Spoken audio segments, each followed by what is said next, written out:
Decoding AI. Olá a todos, sejam bem-vindos a mais um podcast do Decoding AI, comigo Marcos Castro e com o Pedro Guiara, ambos coordenadores da pós-graduação em Inteligência Artificial do Marketing do IPAM. Hoje com um tema que é, na verdade, um tema muito premente, que é o impacto da inteligência artificial, mas num setor que é o jornalismo. Connosco temos, na verdade, então, o Pedro Henriques, co-founder e CTO da The Newsroom AI. Portanto, um projeto muito interessante que, na verdade, tem aqui como intenção ser um complemento, não é?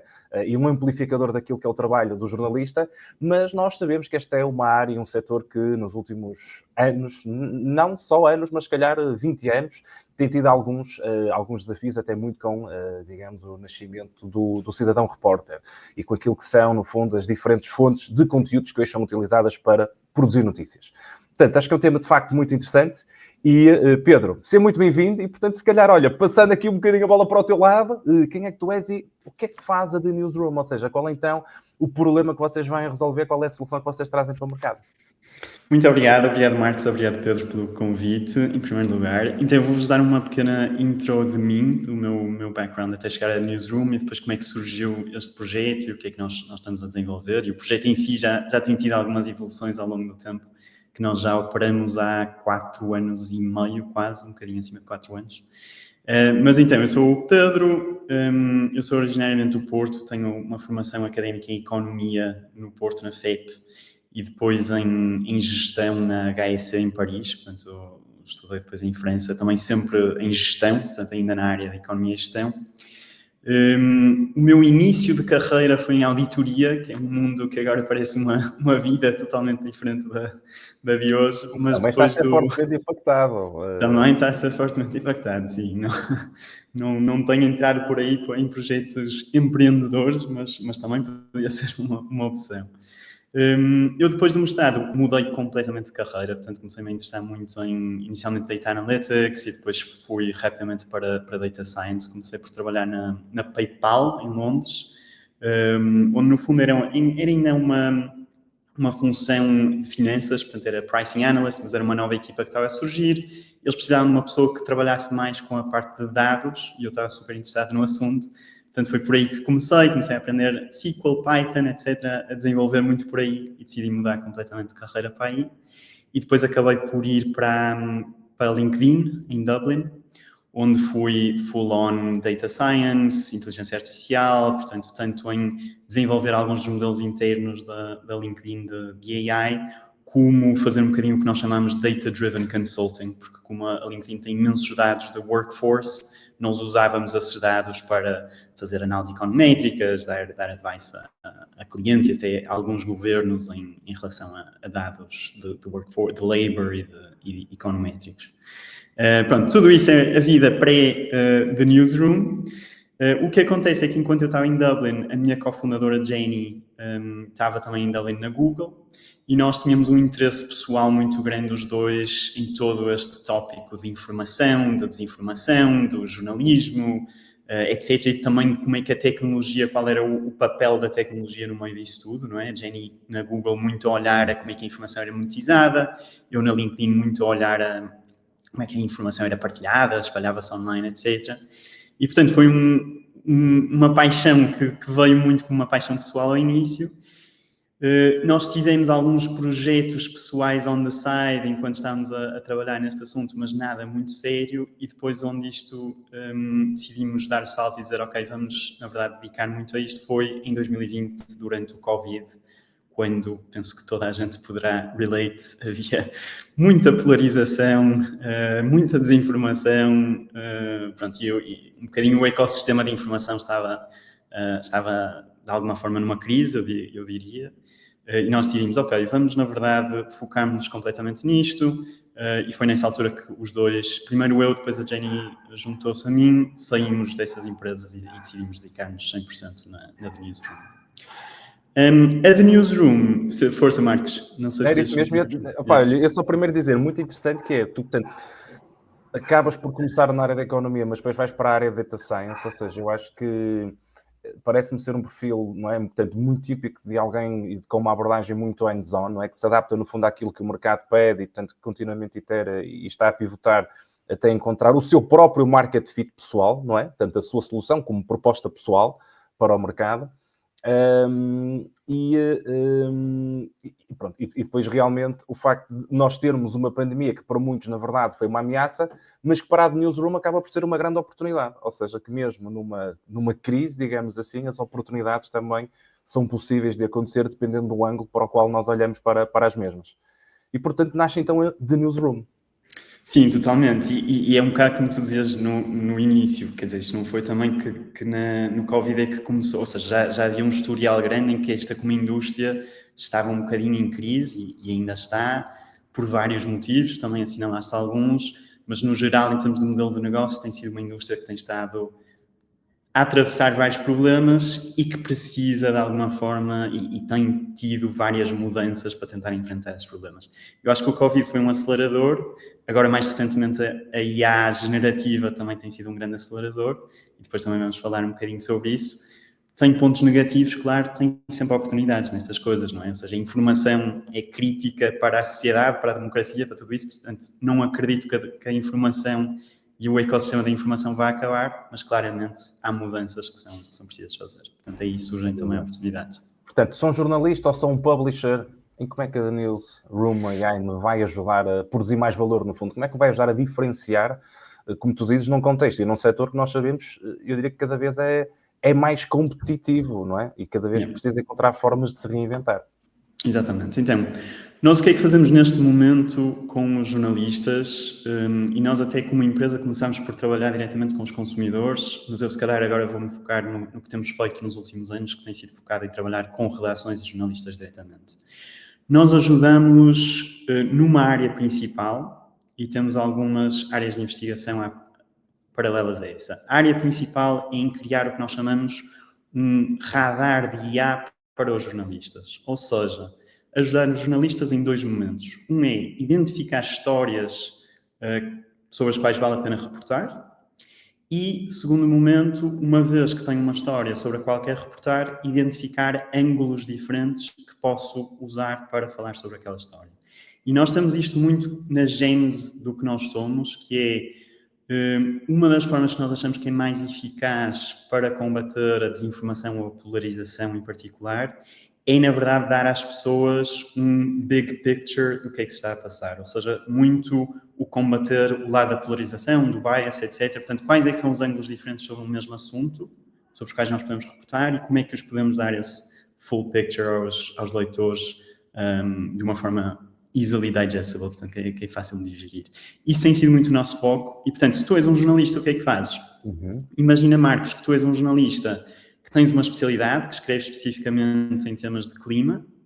Nós montamos-te o que nós chamamos um radar, que te ajuda a identificar histórias sobre clima, que podem ser, tu se calhar focas-te em região Porto, ou focas-te em Globo, ou o que for, e portanto o sistema em si é altamente personalizado àquilo que são os teus interesses de reportagem como jornalista ou como equipa editorial. E o que nós fazemos é monitorização ativa desses tópicos, sugestão de quais é que são histórias que estão a surgir que podem ser interessantes para ti reportar e dentro de cada uma dessas histórias fazer um linkage no fundo de informação. Nós trabalhamos tanto com informação de mídia no geral, ou seja, se calhar uma história na África que está a surgir e que nós traduzimos para a tua língua e te mostramos que isto existe, mas também conseguimos ligar isso ao que é que está a acontecer em academia, portanto, research académico, assim como coisas governamentais, portanto, estatísticas, etc., reports governamentais, portanto, dar-te esse picture de que as coisas se interligam de alguma forma. Olha, é interessante que estás a falar disso, e eu e o Pedro já tivemos aqui no passado algumas plataformas interessantes, e tu agora fizeste-me lembrar uma coisa, e daí também agora esta minha dúvida / questão, que é, imagina, eu tenho uma ferramenta como o Perplexity, não é, que me permite fazer este varrimento, exatamente por tópicos, com filtros, me permite buscar exatamente tudo isto que eu quero e com isso amplificar aquilo que eu faço. Qual é que seria a diferença de um Perplexity para um The Newsroom AI? E até que ponto, na verdade, isto é uma interpretação que estou a fazer daquilo que disseste, que eu não sei se é correto ou não, até que ponto é que acabam por ser aqui quase que uma espécie de uma app, portanto, num layer acima de LLMs e de todo um conjunto de plataformas de social e afins, que no fundo essas são no fundo as originadoras do conteúdo, e vocês acabam por ser aqui um filtro que tem um determinado conjunto, vamos lhe chamar de prompt engineering, que vai literalmente personalizar o máximo possível e maximizar o valor que consegue extrair todas estas fontes para aquilo que é, neste caso, as necessidades daquele jornalista para aqueles tópicos que ele quer trabalhar. Yeah. Então, as grandes diferenças, acho que é uma comparação que faz muito sentido. A forma de utilizar é um bocado diferente, mas como use case, acho que é uma questão que faz todo sentido. Quais é que são as grandes diferenças do nosso ponto de vista? Uma é a proatividade, ou seja, no caso do Perplexity, tu já tens uma ideia, ou já tens uma pesquisa, o que queres fazer, tens que ir lá e fazer essa pesquisa. Aqui, isto está ongoing a fazer esse trabalho por ti e a dar-te esse feed de informação sobre o qual podes trabalhar. E a segunda coisa muito importante é a parte da curation, da curadoria sobre o que está ali atrás. O que é que isso significa? Significa, ponto 1, fontes, que é uma coisa que no Perplexity, por exemplo, é uma limitação, ou seja, Perplexity é um sistema de RAG, não é? Retrieval Augmented Generation, portanto o que faz é que tens uma questão, literalmente o que acontece, não exatamente assim, mas de forma semelhante, é um Google Search sobre aquela questão, vou aos primeiros resultados, o que é que os primeiros resultados me dizem sobre aquilo que estás a pesquisar. Aqui é um sistema diferente, ou seja, nós temos uma lista de fontes muito grande que nós já fizemos curadoria, sobre a qual nós fizemos curadoria de fontes que nós consideramos legítimas. Estas fontes também podem ser personalizadas, portanto, se tu, Marcos, dizes, não, olha, eu tenho estas 10 outras fontes que para mim são muito importantes, isso tudo é incluído no sistema. E todo o trabalho é feito sobre todas essas fontes de forma contínua. Portanto, tens, por um lado, a curadoria de ser uma lista de fontes específica e, por outro lado, tu não vais aos primeiros 10 resultados e, desde aí, vais, na verdade, correr todas essas fontes e perceber o que é que essas fontes dizem sobre o tal tópico que estás a pesquisar. Diz uma coisa, isto pode ser para qualquer área, na verdade, não é? Ou seja, nós, neste caso, falamos de informação ou conteúdo que um jornalista pode querer veicular, mas imaginemos que nós somos investigadores na área da saúde, por exemplo, que é uma área que é muito cara ao Pedro, neste caso, não é? Imaginemos que nós temos um determinado conjunto de clínicas ou estamos a desenvolver trabalho sobre esta área e, na verdade, esta informação nós não a queremos utilizar para fins jornalísticos, portanto, para publicação e divulgação em meios, mas queremos até mais utilizá-la, imagina, para nós, como decisores, termos insights estratégicos que nos vão permitir ter uma visão muito mais ampla do mercado e com isso tomarmos melhores decisões. Também poderia funcionar nesse sentido, apesar de não ser esse o vosso foco, mas na verdade é adaptável, isto faz sentido. É uma questão que faz todo sentido, também já tivemos algumas pessoas que nos perguntaram sobre isso, portanto sim, totalmente.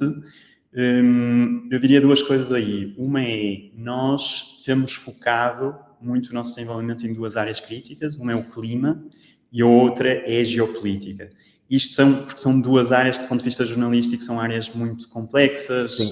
Pedro, deixa-me só colocar, ou seja, tu sentes essa necessidade de especialização então já aqui, não é? Ou seja, tu não vais a todo lado, sentes, apesar de poderes fazer isso, sentes já aqui uma necessidade concreta de o que é que realmente o mercado mais valoriza, é isso também?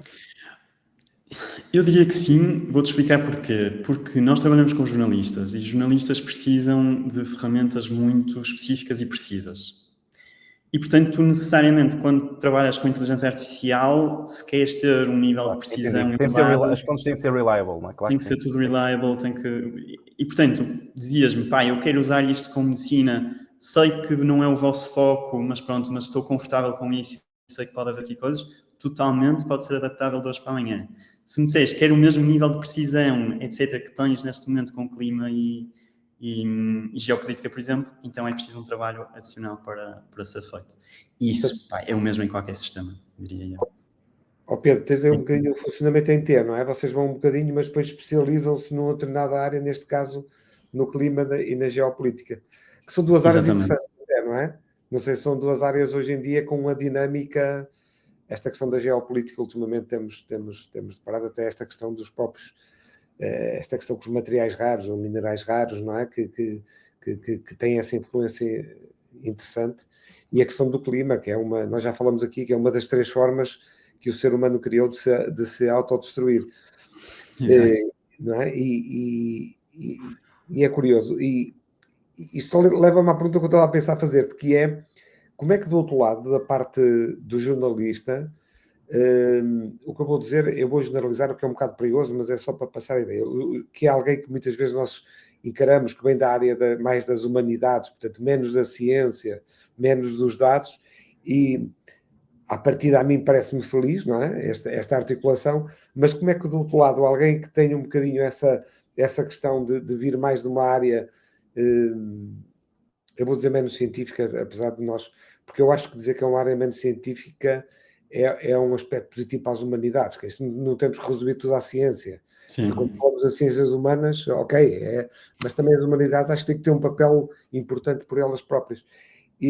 Mas em resumo, como é que eles encaram este contributo do dado, de uma ciência, de uma coisa mais racional para o dia-a-dia deles, digamos? Sim, é uma pergunta ótima. Assim, eu acho que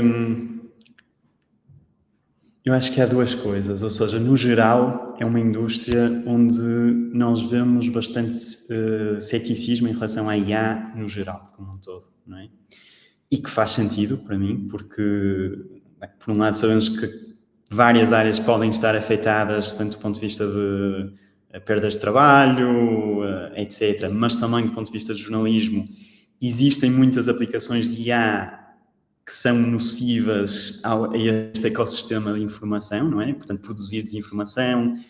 Desinformação neste momento é muito mais fácil, rápida, barata de produzir do que foi no passado, por causa da inteligência artificial generativa em particular, não é?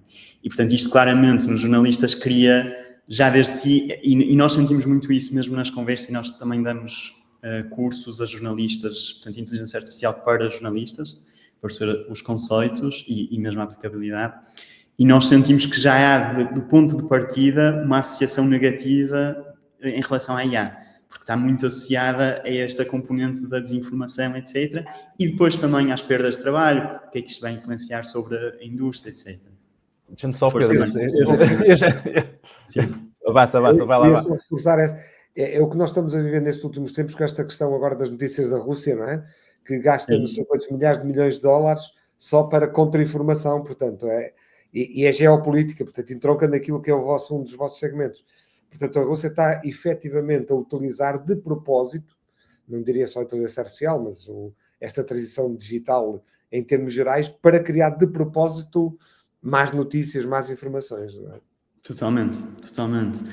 E, portanto, por causa disso, que é uma realidade a 100%, que isso existe e que a IA está a ter esse efeito usada por bad actors noutros sítios, existe essa associação negativa.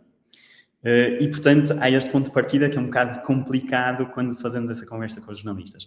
Onde é que nós vemos que no fundo é a forma de ultrapassar isso? É mostrar que, por um lado, isto pode ser construído para melhorar o trabalho do jornalista no seu dia-a-dia, e isso é melhorar tanto do ponto de vista de eficiências como do ponto de vista de poderes fazer coisas que não fazias sem a IA, não é? Do ponto de vista de processamento de informação, e há imensos casos de uso disso, em que não é só uma questão de eficiência, nós não conseguíamos fazer isto sem a IA e agora conseguimos, e portanto isso é um benefício grande para os jornalistas. E depois o ponto para mim mais importante é a questão da transparência. E isso é um dos pontos que, lá está, como o Marcos também falava da Perplexity, isso é um dos pontos positivos que a Perplexity teve desde o início, não é? Que fazia as referências, etc. Nós temos posto... Eu também ia-te colocar precisamente essa questão associada até a algo, e no seguimento há bocado, depois também no seguimento da intervenção do Pedro, que é, ou seja, imagina, se tu souberes que alguém faz um trabalho onde utiliza a AI generativa, o ChatGPT ou um outro LM qualquer, a percepção que eu acho que hoje ainda existe, mas isto vai mudar como tudo, Sim. É que esse trabalho tem menos valor. Não é qualidade, atenção, tem menos valor. Sim. Parece que a pessoa não se esforçou tanto, não teve não passou hora, não, conseguiu fazer aquilo em 15 minutos. O trabalho tem qualidade, o output tem muita qualidade, mas a percepção de valor talvez não. Será que o jornalista sente que o facto de, e vou dar um exemplo extremo, não é? Mas o escrever à mão, na verdade, tem mais valor do que gerar um conteúdo que é feito por IA? Porque, na verdade, ambos podem ter, e o output ser, obviamente, excelente, mas será que é mais uma acessão e percepção do próprio profissional sobre a sua própria atividade? Eu acho que é parcialmente, ou seja, por exemplo, no que diz respeito aí a escrever em si, eu acho que isso neste momento no mundo do jornalismo acontece menos, muito menos do que noutras áreas, e ainda é uma área muito protegida, não é? Porque lá está, a parte do eu escrever já é uma parte que deve ser humana e porque lá está, sou eu que estou depois a criar essas ligações, etc. Enquanto que há outros momentos no workflow jornalístico em que já há maior abertura, ou seja, se é onde ir encontrar essa informação sobre a qual depois eu vou analisar e escrever e ter uma linha editorial, e no fundo esta é a grande elemento de proteção. E qual é que é a linha editorial, não é? Como é que eu decido que peças é que entram e que não entram, e que isso é feito no momento da escrita, aí há muita proteção ainda, e eu acho que é uma proteção positiva. O que é todo o momento pré, não é? De como é que eu consigo usar estas ferramentas para chegar à informação que eu quero, para depois usar a minha linha editorial, usar as minhas nuances humanas para escrever o artigo. Se deres transparência a esse processo, não é? De onde é que aquilo vem, como é que chegaste lá, etc, etc, etc, acaba por ser menos... É isso, ou seja, a origem do conteúdo, é esse o conceito, Exatamente, não é? Exatamente, Content Provenance. Isso é uma das áreas onde nós estamos agora a investir muito. Content Provenance tem os dois lados, tem o lado de, no fundo, trazer a informação para depois chegar a um output, e tem o lado contrário, tens um output de onde é que veio a informação que foi usada para gerar esse output. E é mesmo Mas, rastreável, sim, Pedro? isso. Como é que, imagina, o jornalista, é rastreável efetivamente essa proveniência, essa origem, ou é mais difícil? Quando crias uma ferramenta específica para o jornalista, é facilmente rastreável, não é? Ou seja, eu consigo te dizer, nós identificamos estas informações destas fontes, que foram fontes já aprovadas, etc., pela equipa, e é não só a fonte, mas este específico parágrafo onde está essa informação. Portanto, isso é bastante rastreável, porque é tudo, de alguma forma, self-contained, não é? Nós estamos a montar a máquina para aquilo. Onde é muito difícil de rastrear é quando tu começas do output, não é? Ou seja, eu tenho um post de social media que diz o Primeiro-Ministro anunciou que vamos para a guerra amanhã. Como é que tu identificas? Ok, de onde é que ele foi buscar aquela informação? Foi buscar de um press release do governo? Foi buscar de um post do Twitter do Primeiro-Ministro? Foi buscar de um tweet de um amigo, etc.? Aí é muito complicado, porque de alguma forma, se tu quisesses fazer isso do zero agora, terias que, no fundo, rastrear toda a internet e identificar qual é que é o flow de informação de onde é que vem. Qual é a solução que está a começar a ser proposta, na qual eu acredito também? É, no fundo, tu teres opt-ins em que dizes: eu publiquei um artigo, ou o governo publicou um press release. Quando alguém faz referência a isto, faz digamos, um hiperlink especial que mantém essa provenance e que diz isto veio daqui. E depois, quando alguém refere esta segunda linha, também tem esse provenance. E, portanto, tudo isto fica embutido. Vai dando peso, não é? Weight na... Exatamente, vai dando weight. E tu, se vês um tweet meu que diz o governo disse isto, em que tens a provenance e tu consegues clicar naquilo e ver exatamente onde é que veio, tens maior segurança naquilo do que se diz um post do Pedro Aguiar em que não tem aquele provenance e, portanto, ficas, ok, Pedro Aguiar está a dizer isto, mas eu não sei. E, portanto, se nós criarmos este standard, não é? Se for um standard que, pá, quando eu vejo aquilo, sei que consigo perceber o provenance total, quando não tenho, não consigo ver, tenho mais dúvidas sobre o que estou a ler, então aí consegues criar, no fundo, um ecossistema online de partilha de informação mais seguro, de alguma forma, ou pelo menos mais accountable. Muito interessante esse tema da categorização ou ranqueamento da qualidade das fontes de informação. Super interessante. Só que uma questão que é, tu achas que isto aqui vai ajudar, na verdade, a combater as fake news? Que, lá está, tem origem duvidosa de informação e depois cuja disseminação pode levar precisamente, por exemplo, àquilo que o Pedro falava há bocado. Ou tu achas, pelo contrário, que pode ser parte do problema? Como é que tu vês isto? Então, o que eu gosto, e vou ser aqui chatinho em pegar numa palavra que disseste, que é o ranqueamento das sources, porque eu acho que é exatamente esse o ponto que para mim é importante, é que neste sistema tu não estás necessariamente a ranquear as sources, estás a dar transparência sobre quais são todas as sources e qual é que foi o flow daquilo. E, portanto, depois o leitor consegue ver, ok, de onde é que isto originou de onde é que isto começou, qual foi a origem inicial disto, e tu, como leitor, podes dizer, ok, foi um press release do governo, confio, foi uma campanha russa, confias ou não, é on you. Portanto, eu não estou a dizer que aquilo é menos, mas estou a dar toda a transparência ao leitor para o leitor poder fazer a sua decisão.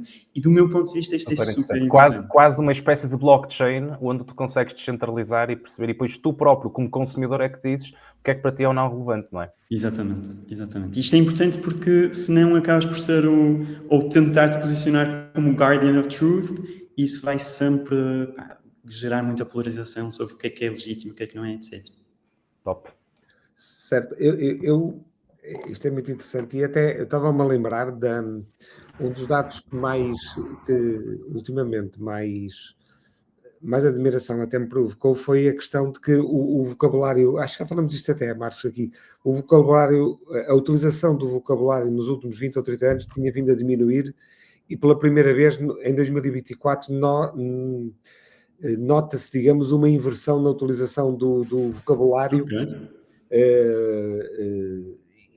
E muito pelo que nós sabemos é que, e vocês falavam um bocado nisso, a qualidade do prompt, não é? Tem muito do vocabulário que tu utilizas, e portanto o que nos está a dizer a realidade é que tu já estás num fenómeno em que há esta inversão e tu utilizas mais riqueza no próprio vocabulário, que é uma coisa que eu acho importante, porque no jornalismo é preciso ser simples, mas temos que ter uma riqueza de vocabulário. E vou citar de cor, mas era uma coisa do género, um Dom Quixote La Mancha tem no livro 24 mil vocábulos, e nós utilizamos normalmente hoje em dia 600, 700 vocábulos numa conversa, e isso é interessante, até porque liga com os LLMs, estavam a falar. Eu não sei se vou dizer bem de um filósofo, que é o Sr. Wittgenstein, que ele dizia que os limites da minha linguagem são os limites do meu mundo, não é? Portanto, eu acho que está tudo aqui a conjugar-se para isto. Realmente há uma maior, e quando nós estávamos a preparar esta conversa contigo, Pedro, há uma maior interseção do que parece, quer dizer, porque o jornalismo também pode trazer, e é importante essa riqueza do vocabulário, e os LLMs não são mais nada, não é só, estou um bocado doutor, mas tem muito dessa importância do vocabulário, de nos estimular, porque tu vais retirar de lá o melhor se tiveres também um maior vocabulário, uma maior utilização da linguagem mais correta. E eu acho que isso pode ser muito interessante para o jornalista perceber que isto pode ser uma ajuda para ele e, digamos, e para o mundo que anda ali à volta, e não tanto uma ameaça. Agora, como todos estavam a falar, como todas as tecnologias novas, há sempre alguma resistência. Exatamente, alguma resistência ao início, mas é muito interessante. O teres pegado mesmo nisto e aplicar, e indo por aí a questão da IA. Eu acho que por um lado, é uma resistência totalmente legítima. Não conhecia esse estudo que estavas a falar, se depois puderes partilhar, também teria imenso interesse em ver isso. Mas claramente, neste momento existe alguma resistência, mas é uma resistência legítima. Eu, voltando àquele tópico que estávamos no início a falar da indústria estar um bocadinho numa situação complexa, já há vários anos, não é? Sim. E lá está, e nós temos dados sobre isso, o que se chama o Trust in News, a confiança nas notícias e nos jornais mais established, digamos, tem estado a baixar, todos os anos baixa desde os últimos 15 anos, e portanto nunca teve em níveis tão baixos. E eu acho que, por um lado, voltando a pegar naquilo que estávamos a dizer, o Covid inicialmente também teve um impacto nisso, e depois a IA agora está a ter um impacto nisso. Eu tenho alguma esperança, e isto é uma opinião pessoal, que na verdade a IA possa, no medium term, voltar a dar confiança nisto, porque a verdade é que nós estamos a começar a ter, em muitas áreas, a maior parte do conteúdo já que se encontra online é gerado por IA.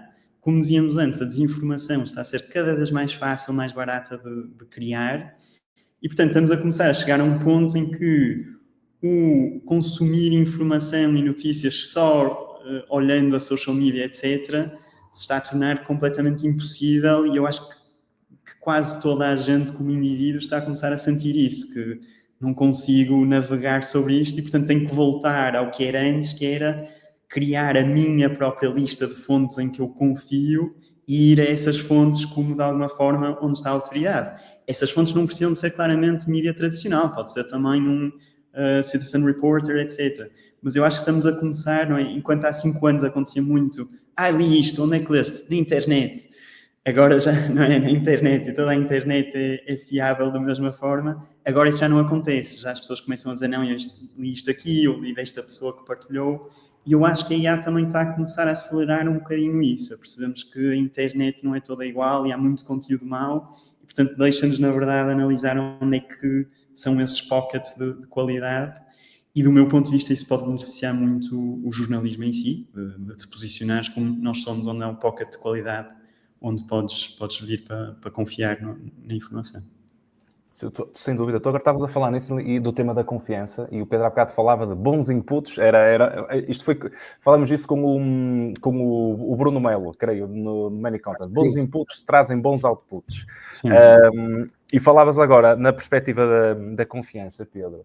E aqui a questão é, tu vês preocupações que parecem legítimas sobre algum viés algorítmico que nós aqui possamos ter relativamente, realmente, a esta curadoria que o próprio algoritmo faz das notícias, e vês também, portanto, no fundo, 2 perguntas numa, se achas que estas peças, uma vez que estão a ser auxiliadas para este publisher, terem, tal como nas redes sociais temos obrigatoriamente de hoje mencionar quando é que uma publicação, ou neste caso, imagina, alguém é uma publicação que utilizou a inteligência artificial, nomeadamente um avatar, tu vês que isso também deve estar nesta peça, dizer que foi uma peça assistida com IA, portanto, viés algorítmico, por um lado, e depois se esta peça deve ter realmente essa menção, ou isso realmente é algo que só se coloca hoje e que daqui a 10 anos não é tema, porque na verdade será esta realidade mista que será o normal.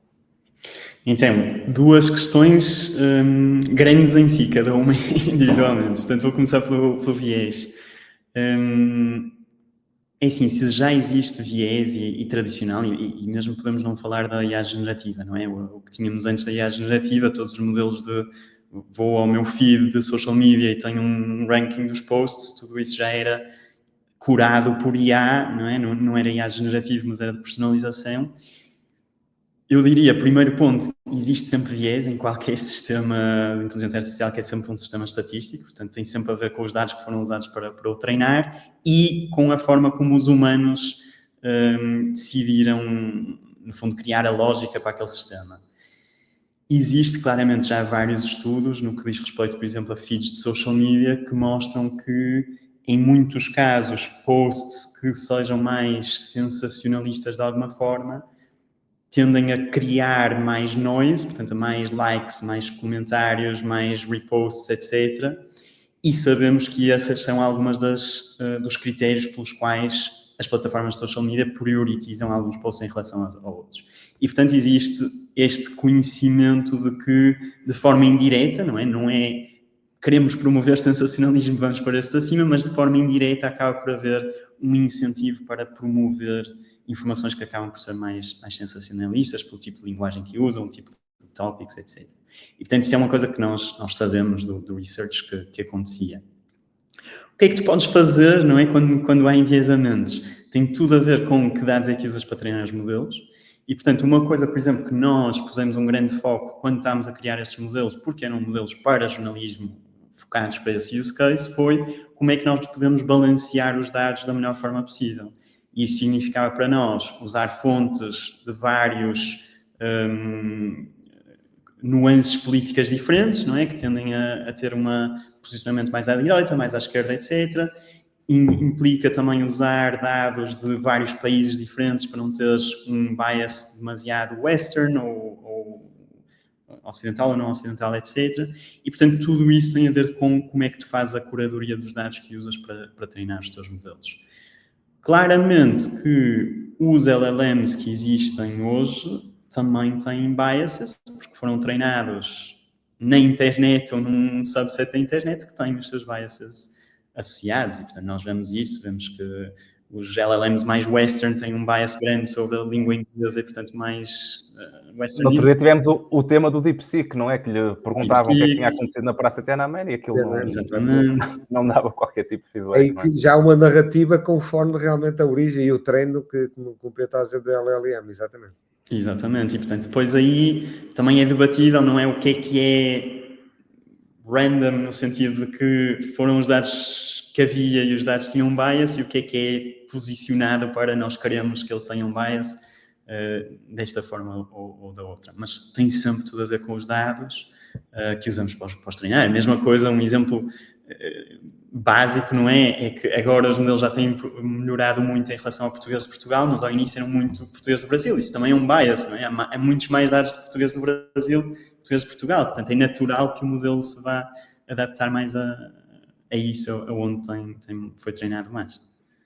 Oh Pedro, agora um bocadinho. Desculpa. Não ia à segunda pergunta, mas se tens pergunta sobre esta... Não, era uma outra. Não, força, vai à segunda. Sim. A segunda, espera lá, lembra-me outra vez, Marcos? Era bias... Portanto, no fundo, se dizermos se o conteúdo foi ou não assistido por IA, no fundo, isso ser transmitido ou não ao público que o consome. Isto porque eu acredito que hoje existe uma percepção de valor, ou seja, que lhe retira valor quando ele é assistido por IA, quando eu acho que nós, se calhar, podíamos ver era num outro prisma, que é precisamente este output tem muita qualidade e não interessa se utilizou ou não a inteligência artificial, porque houve sempre um ser humano a ser o curador e o piloto deste output. Lá está, bons inputs que foram dados por um ser humano e depois um bom output também. Então, é uma boa questão. Toda a gente está agora, todos os jornais estão agora a tentar definir os seus guidelines para uso de IA, e isso tende a incluir também comunicação de IA, ou seja, transparência com os leitores de como é que a IA está a ser utilizada. Há muitas divergências em relação a isso, a como comunicar, e há, por um lado, também o trade-off de comunicar de forma precisa, não é? Onde é que foi usado, onde é que não foi usado, mas sem overwhelm o leitor, tens o artigo e depois tens um parágrafo a explicar como é que a IA foi usada. A minha sensação é que no curto prazo, claramente, isto vai ser um tópico grande, vai haver muita transparência sobre como é que está a ser usado. Eu acho que isso vai alterar-se bastante ao longo do tempo. Não acredito que vá desaparecer completamente, portanto acho que vai continuar a haver algum AI assisted e vai-se começar a fazer níveis, não é? Foi assisted no gathering dos dados, foi assisted na escrita em si, como é que aquilo como é que o IA foi usado para qual caso de uso. Deixa-me só já agora, peraí, antes de me interromper, deixa-me só dar-te um exemplo. Houve uma discussão muito interessante que nós tivemos com um publisher há uns tempos, em que eles nos disseram, enquanto nós estamos a pensar nisto, em como dar transparência, começamos a pensar no que é que nós sempre fizemos no passado. E, por exemplo, acontecia-nos muitas vezes em que nós estávamos a falar de um urso polar na Antártica, mas nós não íamos à Antártica fazer um filme do urso polar, então íamos ao zoo de Lisboa, do que for, fazer um filme daquele urso. E agora pensamos, será que isso também é misappropriated? Porque não é AI-generated, é real, mas não é mesmo o urso sobre o qual nós estamos a falar. Então, será que na altura também já devíamos ter posto um label sobre isso? E uma série destas coisas que também estão a surgir questões desse género. Super interessante, super interessante. Ia só dizer, por acaso, a propósito disso, esta semana, creio, por acaso nós recebemos da parte do IPAM, portanto, todos os docentes, precisamente um conjunto de guidelines de como é que os alunos devem citar na bibliografia precisamente a utilização de ferramentas de IA que utilizam para a realização dos seus trabalhos. Ou seja, este a propósito, estás a referir dos artigos e estava agora a lembrar que ainda esta semana recebemos precisamente essa mesma comunicação. Não. Sim. Estávamos aqui, já estamos a falar um bocadinho no futuro, não é? E era um bocadinho por aí, independentemente, e não é essa a questão de chegarmos ou não à inteligência artificial geral, mas independentemente disso, isto nos próximos 5 anos, 6 anos, vai havendo uma evolução. O que é que tu achas que realmente, já percebemos esta ajuda que a IA pode dar, mas o que é aquilo, ou que competências, que aptidões, etc., que o jornalista vai continuar obrigatoriamente a ter que ser ele a tê-las, independentemente do caminho paralelo que a IA vai fazer? Então, eu acho que difícil responder, não é? Tudo previsões, mas alguns dos trabalhos do jornalista que são muito, muito difíceis de um IA replicar, do meu ponto de vista. O primeiro é o network em si de um jornalista. Portanto, quando nós falamos, por exemplo, de fact-checking, não é? Que é assim, à partida, quando pensamos em IA, pensamos logo, para jornalismo, pensamos logo que fact-checking podia ser automatizado ou acelerado. Na verdade, muitas vezes o fact-checking, lá está, e volta àquele exemplo de o primeiro-ministro disse que vamos para a guerra amanhã. Muitas vezes o fact-checking, como é feito, eu tenho um contacto do primeiro-ministro ou de alguém, de um assessor do primeiro-ministro, vou-lhe ligar a perguntar se isto é verdade ou não. E esse tipo de relações o IA não vai criar, penso eu, nem vai dizer, olha, vou ligar ao primeiro-ministro. E, portanto, por um lado, todo esse network de relações, que é muito importante para o jornalismo, mesmo muito, para ter as perspectivas diferentes, a confirmação da informação, a fonte original, etc., tudo isso vai continuar a ser sempre ónus e propriedade do jornalista humano. A outra parte do meu ponto de vista é toda a parte da análise, não é? Portanto, aquilo que nós estamos a dizer de nós identificamos links entre diferentes informações.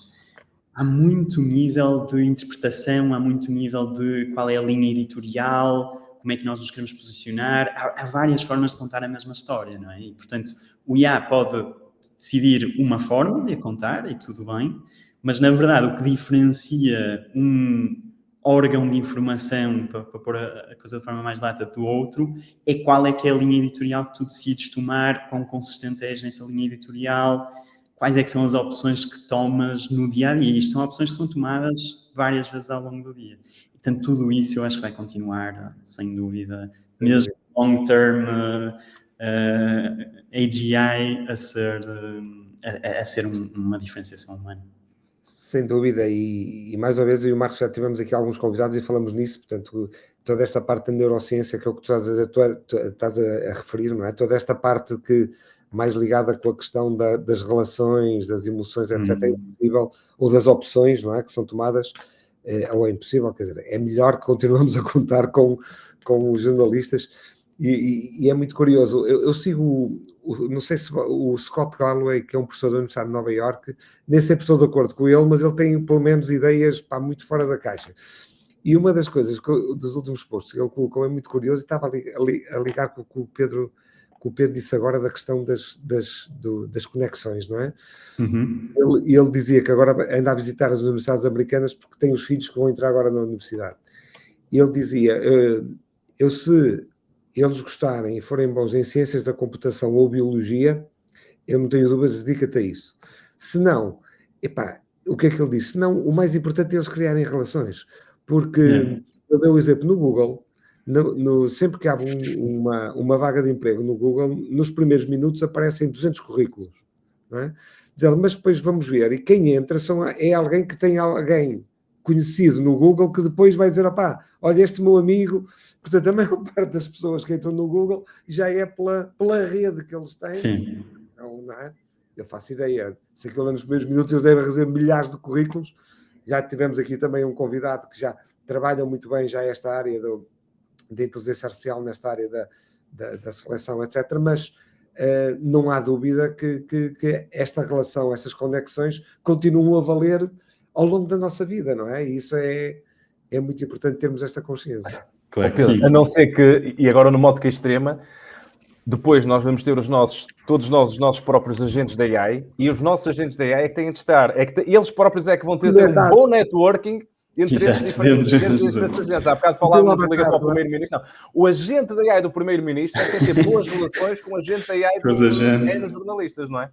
Essa é bem vista. Também pode ser. Portanto, o networking poderá passar também por essa parte tecnológica e deles são inteligentes, não é? Como é que eles depois se vão diferenciar, não é?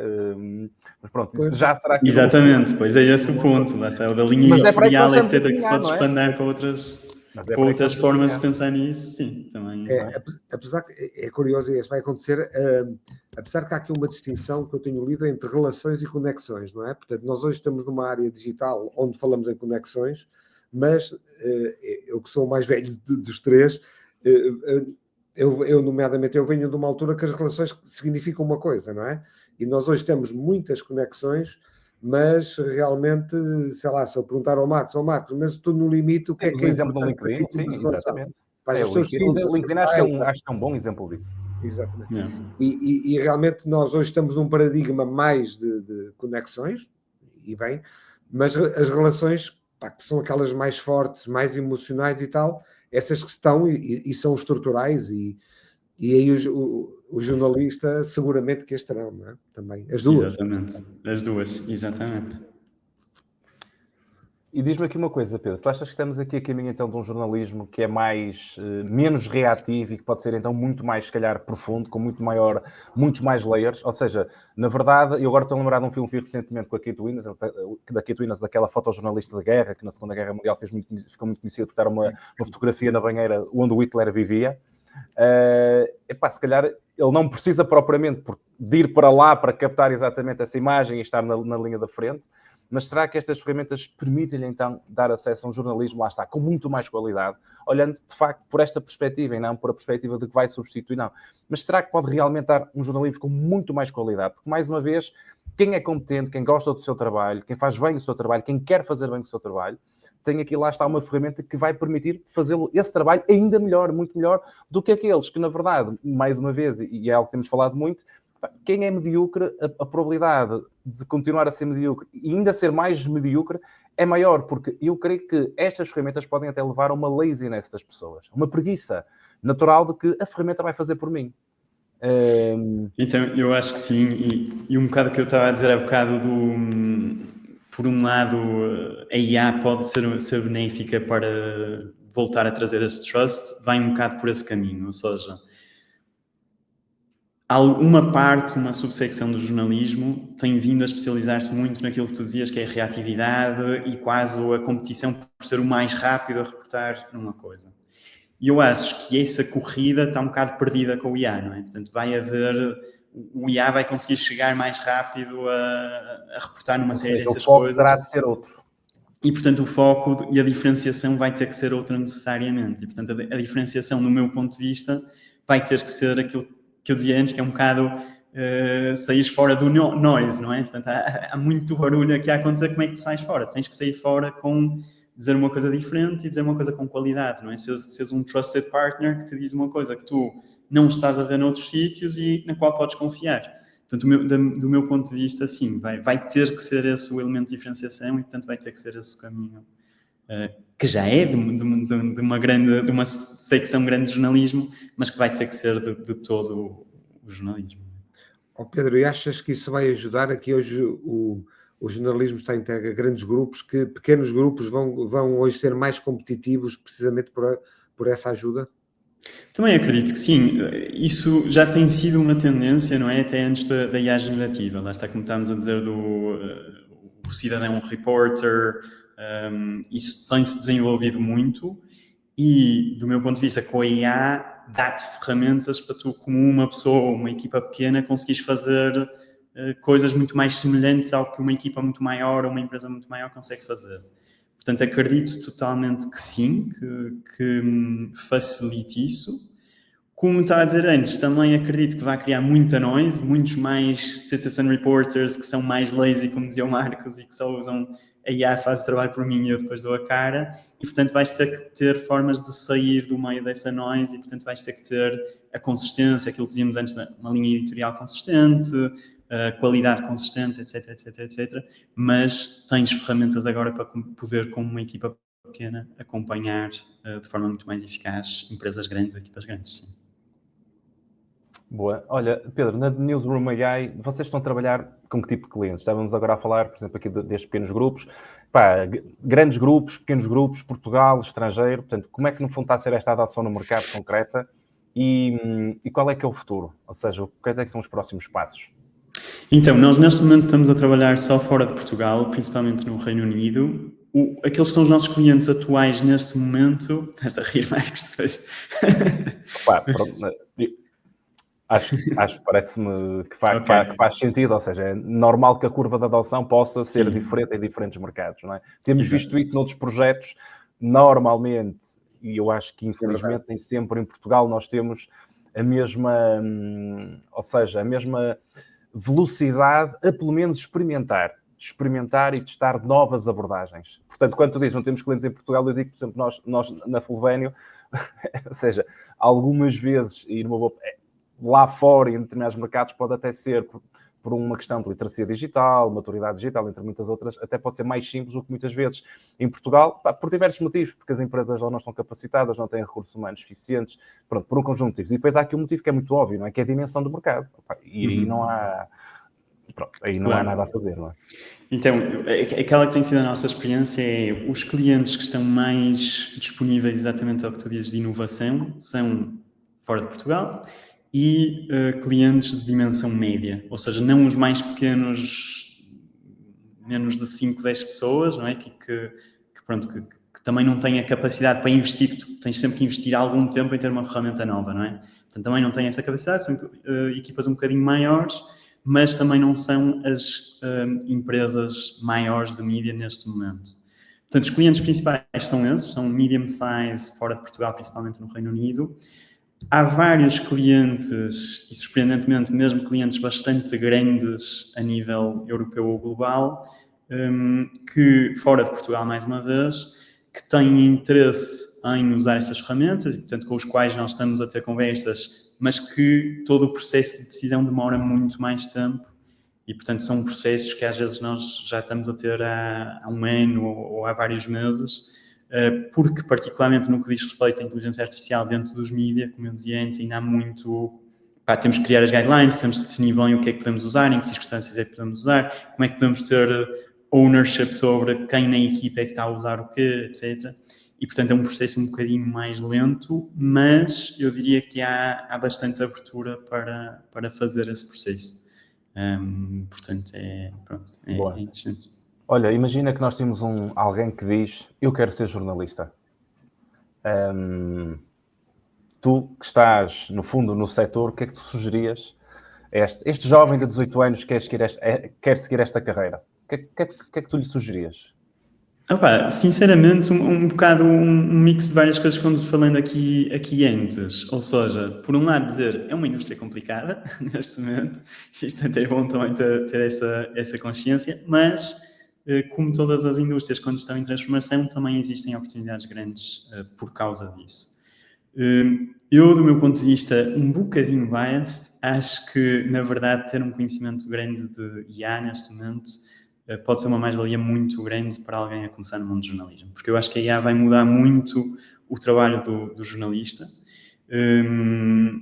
e é importante perceber, nem que uma pessoa seja um bocado, porque há várias pessoas que são um bocado menos pró o uso da IA, etc., mas é muito importante perceber como é que ela está a ser usada, como é que pode ser usada, quais são as limitações, quais são os riscos, etc., porque vai, de certeza, ter um impacto grande na indústria e, portanto, é muito importante nós termos esse conhecimento de causa de como é que esta ferramenta funciona. E depois, finalmente, aquilo que temos antes, que é o que é que continua a ser muito humano. O network, criar um bom network, criar uma boa linha editorial e, no fundo, toda a parte de análise, de não só ser rápido a ver a informação, mas conseguir fazer estes links não óbvios entre informação e explicá-los de forma clara para um público. Eu acho que esses são os elementos que vão continuar a ser muito humanos e, portanto, se te queres dedicar, eu diria, dedica-te muito a esses elementos humanos e dedica-te muito a perceber a outra parte tecnológica que te vai ajudar a amplificar esses elementos. Boa. Fica como é que querias... Ia dizer muito bem. Não sei se tens mais alguma outra, Marcos, eu ia perguntar ou ia pedir ao Pedro para fazer uma mensagem final, não é? O que é que ele... Mas não sei se tu ias questionar mais alguma coisa, Marcos, peço desculpa. Não, era mesmo isso, ou seja, acho que chegamos aqui, ou seja, a um ponto de quem já está no mercado, o que é que pronto, efetivamente, qual é o estado da arte e quais é que poderão ser os próximos passos, mas também para quem quer começar uma carreira na área. Não é? Portanto, se calhar então agora, precisamente tem jeito de mensagem final, aqui o Pedro. O que é que tu tens a dizer, Pedro, em relação não sei se uma mensagem final, eu acho que no fundo é um bocado um mix de tudo isto, ou seja, vai haver grandes mudanças na forma como nós consumimos informação e produzimos informação, a IA vai ser um elemento muito core disso, e portanto, quer sejam prós ou contra, que ainda há muito prós e contra a IA neste momento dentro da indústria e fora, quem consome, é super importante neste momento perceber como é que a IA está a ser usada, tanto para o bem como para o mal, e perceber que há esses dois lados, né? E que pode também amplificar muito do que há de bom aí fora. E acho que é isso. Achas que esses dois lados que vão se esbater as diferenças ou vão ser mais extremadas ainda no futuro? Não diria que se vão esbater, por acaso. Acho que talvez sejam um bocadinho mais extremadas, no sentido de haver um núcleo que está a usar a IA de uma forma muito deliberadamente para um objetivo, do meu ponto de vista, nocivo, né? Para propaganda, para desinformação, etc. E vai haver um grupo core que vai estar a usar a IA para criar maior qualidade de reporting, maior análise, etc. Análise mais profunda. Portanto, até acho que se vai dividir um bocadinho. Isso preocupa-te? Ou é a acontecer? É um bocadinho... Desde que ambos utilizem a da Newsroom AI, está tudo bem. Não, espero só este lado. Mais este lado a utilizar. Mas não me preocupa particularmente, porque é um bocado o que eu dizia antes, isto é uma tendência que já existia antes, ou seja, já havia propaganda, já havia desinformação, e eu acho que, na verdade, este fluxo nos está a dar a nós, como público e eleitores, maior conhecimento de que isto existe e de que está presente. E o que é que eu posso fazer, então, para conseguir diferenciar estes dois lados? Portanto, até sou bastante positivo em relação a isso. Boa. Bom, e chegamos ao fim. Pedro, muito obrigado pela tua disponibilidade. Acho que foi super interessante. Debatemos aqui temas que eu acho que não são de hoje, vão ser dos próximos anos e que até acabam por tocar outras áreas. Estava, por exemplo, a lembrar da questão do cinema. Por exemplo, no outro dia o Ben Affleck estava a dizer a energia entre dois atores numa cena nunca poderá ser substituída. Certo. Mas, como nós hoje vimos, filmes inteiros podem ser feitos com inteligência artificial. Cenários que nunca foram criados, ou sequer ainda imaginados, podem ser criados de uma forma hoje completamente diferente e com um custo muito mais baixo. Não é? E, portanto, é realmente aqui todo um mundo novo que nós, com o qual nós nos deparamos, que eu acho que também nos traz aqui um conjunto de oportunidades. Marcos, posso fazer uma mensagem final? Desculpa, que me esqueci completamente e que é bastante importante para mim, que é que nós estamos, um call to action de potenciais ouvintes, nós estamos neste momento a começar um projeto que é apoiado pela União Europeia e para o qual temos supercomputadores europeus, que é focado em jornalismo sobre clima, que usa informação de papers académicos climáticos. Portanto, é muito science-based journalism sobre clima. Não vou estar a desenvolver imenso aqui, porque estamos nos últimos minutos, mas se houver jornalistas a ouvir que estejam interessados em colaborar, podem falar comigo e dou mais detalhes sobre a sessão. Espetáculo. Bela mensagem para concluirmos aqui o podcast. Pedro, uma vez mais, muito obrigado. Para quem nos está a ver ou ouvir, já sabe que nos pode seguir no nosso canal YouTube, Decoding Artificial Intelligence, também no LinkedIn, página com o mesmo nome, Decoding Artificial Intelligence, e também no Spotify. Muito obrigado a todos e até o próximo episódio. Obrigado. Muito obrigado.